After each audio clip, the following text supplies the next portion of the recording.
Without a doubt, big box stores have become popular places for folks to look for indoor houseplants. After all, they offer a wide variety of different genus and species at really great prices. So I decided to check out the Home Depot here in Denver off of Santa Fe and Alameda to see what they have. Right from the get-go, you have plenty of options here that are kind of the normal houseplants you'd find, like the golden pothos, also known as devil's ivy. You also have some really beautiful different kinds of epiprenum, some really colorful ones here as well. Monsteras, obviously, those are in such high demand, became so popular, and obviously they're mass produced now, so it's easy to get a hold of them. About 2 years ago, it wasn't. You also have plenty of peperomia options, like the watermelon peperomia. Those are also really popular. And then, of course, you have a lot of different other kinds of plants. I noticed in the background over there, there are some ivies on that side. I don't like ivies though because they attract spider mites like crazy. Some ficus, which are absolutely beautiful.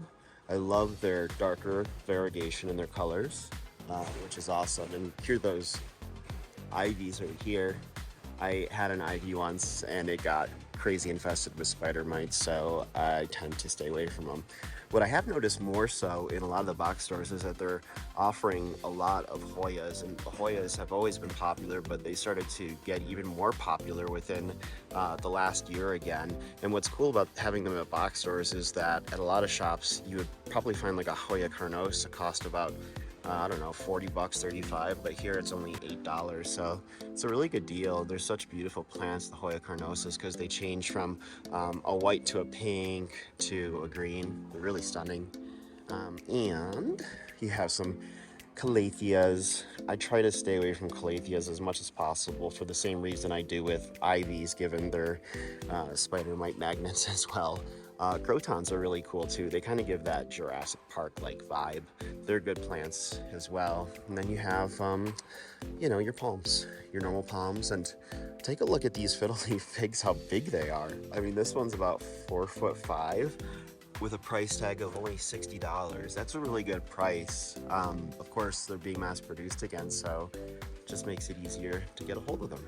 What's cool is that they also have black velvet alocasias, which are absolutely beautiful. Take a look at that foliage, but for the same reason with like the ivies and the calatheas, I do stay away from them because alocasias are known for being pest magnets, although they are stunning. Granted, if you don't have a whole lot of plants, you really wouldn't have to worry about that.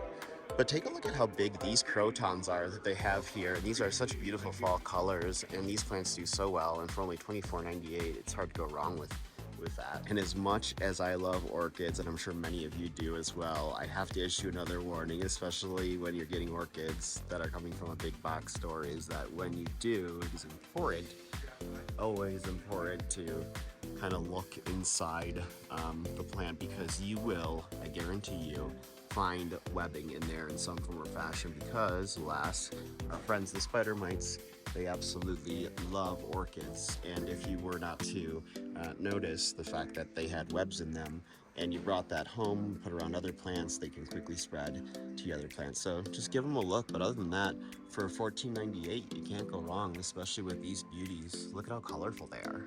And yes, I did fall victim. I'm gonna get a pearls and jade pothos and a Hoya Carnosa, even though I have them at home, but they're only $7.98, so I can't go wrong with that price.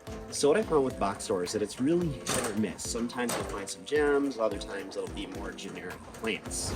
Now this part is crucially important, at least in my opinion, when you get a plant from a box store, because what you'll notice is that the soil they're in is very wet, it is very thick and clumpy. It is not good for a lot of the plants, especially a plant like an arid, like an epiprenum like this one, or even a Hoya, which likes looser, easier to breathe soil. So what I do the moment I get home, because this right now, the soil is drenched, and the number one killer of plants is of course root rot, I'm going to remove the soil and put in a lighter, chunkier soil. This soil is soil that I got from Reroot in Denver, and it is a tropical aroid Hoya mix, which has a lot of great things in it. Some of the stuff is peat moss, cocoa coir nuggets, pine bark. You have some activated charcoal in there, worm castings, which is great for aroids and Hoyas. So what we're going to do is we are just going to repop this so we don't have to deal with a very unhappy plant that very well could die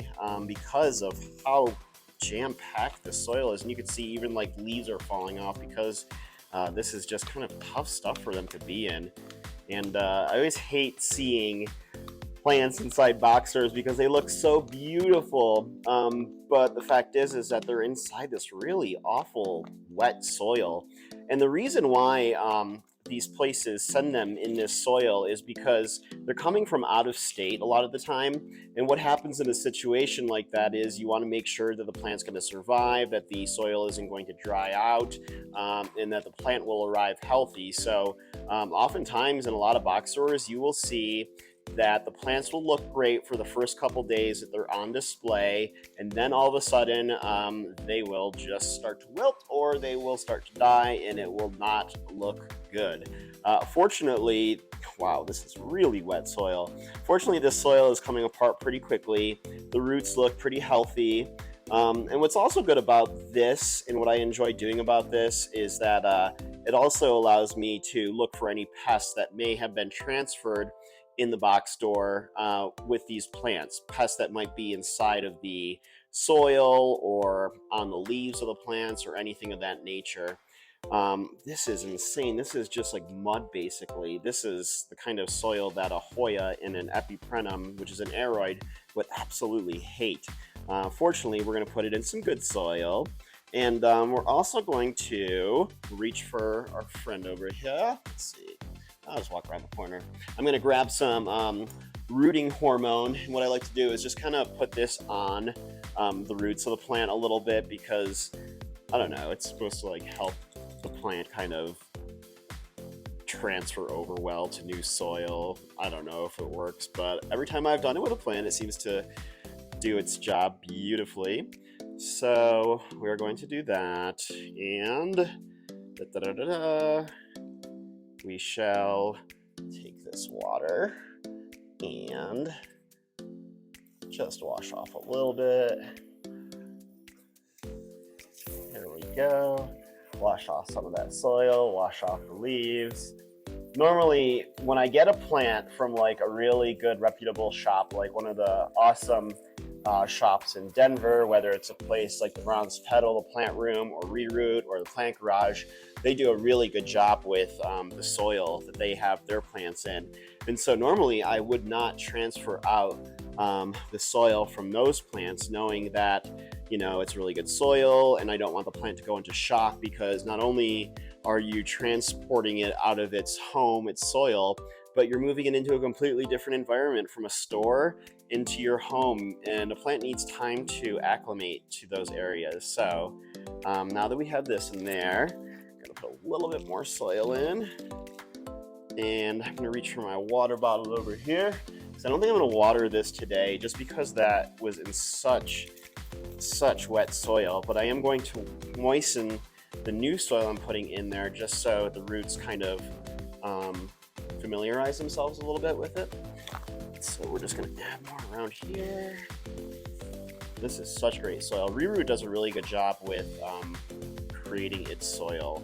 They sell their bags, by the way, so if you're ever looking for some good soil, go and check them out. And they have it for all different kinds of mixes of plants, like succulents, cactus. I always go with their aroid Hoya mix, just because most of the plants that I have are aroids, and aroids, of course, are plants like philodendrons, rhaphidophorus, monsteras, epiprenums, all that jazz.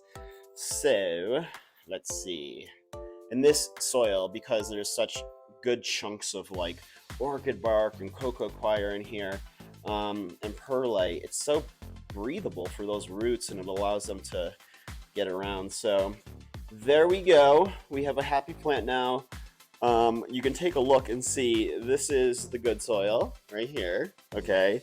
And this is what the Home Depot places have theirs in. It's kind of like almost like, I don't know, just mud.